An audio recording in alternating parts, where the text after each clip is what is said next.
Саламатсыздар ма оқушылар? Бүгін біз ұқсас мүшелерді біріктірумен және де оларды ықшамдауды үйренеміз. Қараңыздар, бұл есепті шығармастан бұрын, мына есепті, үшінші есепті шығармастан бұрын, алдыңғы оңай есептерді қарап өтейік. Бірінші есеп. 2х минус 5х плюс 10х минус 2х, ұқсас мүшелер деп тұр, яғни екеуі бір отбасыдан болу керек қой. Былай айтқан кезде, қараңыздар, мысалы 2х-та, 5х-та, 10х-та, минус 2х-та барлығы бір туысқандар ғой. Олар бір жерде, яғни бір үйде жиналады. Ал әртүрлі болатын болса, олар жиналмайды. Енді көрейікші, мында барлығы бірдей болғандықтан тек қана амалдарды орындайсыздар. Қане, 2х-тен 5х минус 5х азайтсаңыздар, яғни оң таңбадан теріс таңбаны азайтсаңыздар, екеуі азайтылады. 5-тен 2-ні азайтқандай азайтасыздар, 3х болады. Енді таңбасына қарайсыздар. Қайсы үлкен? 2х үлкен ба, минус 5х үлкен ба? Әрине, минус 5х үлкен, Енді 5 үлкен ғой. 5 үлкен болғандықтан, мына жерде 5-тің таңбасын қойып жібересіздер. Минус 3х болады. Әрмен қарай.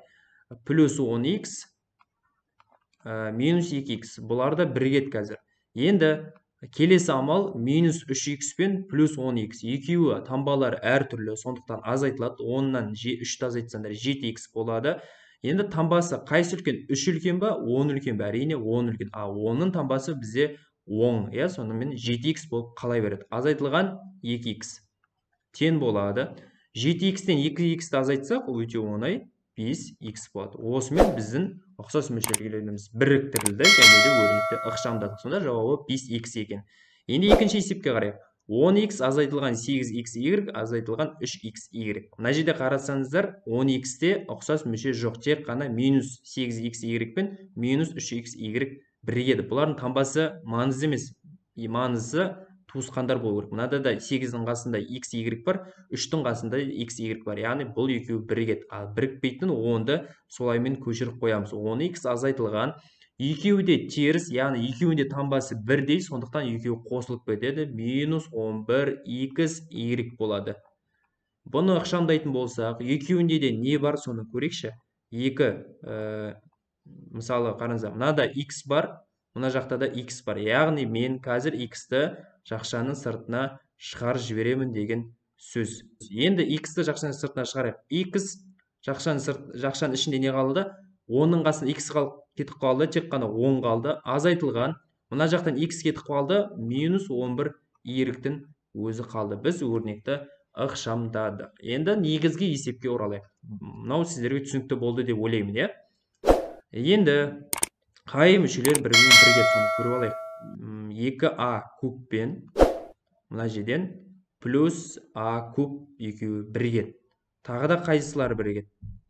Көрейік. a квадратпен плюс a квадратпен минус 3a квадрат екеуі бірігеді. Екеуі туысқан.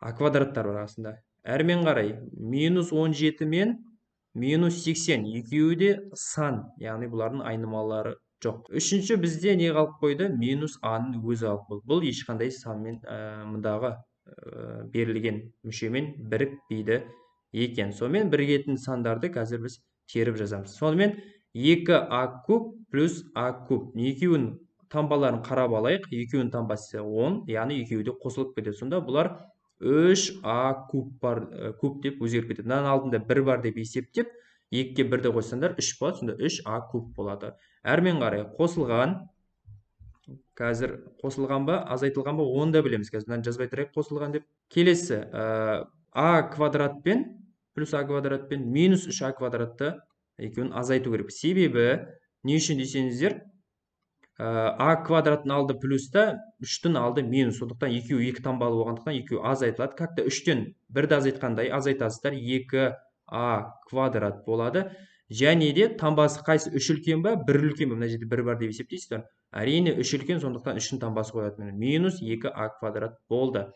Әрмен қарай, бізде минус 17 мен минус 80 екеуінің таңбасы бірігеді, яғни екеуі қосылып кетеді, 97 болады. Және солар өзінің таңбасында қалып кетеді, солай минус болып. Келесі біріктіретін санымыз бізде a-ның өзі ау деймін. a-ның өзі қалды. Тек сонда бізде сонда a-ны солаймен көшіріп қоямыз. Минус a деп.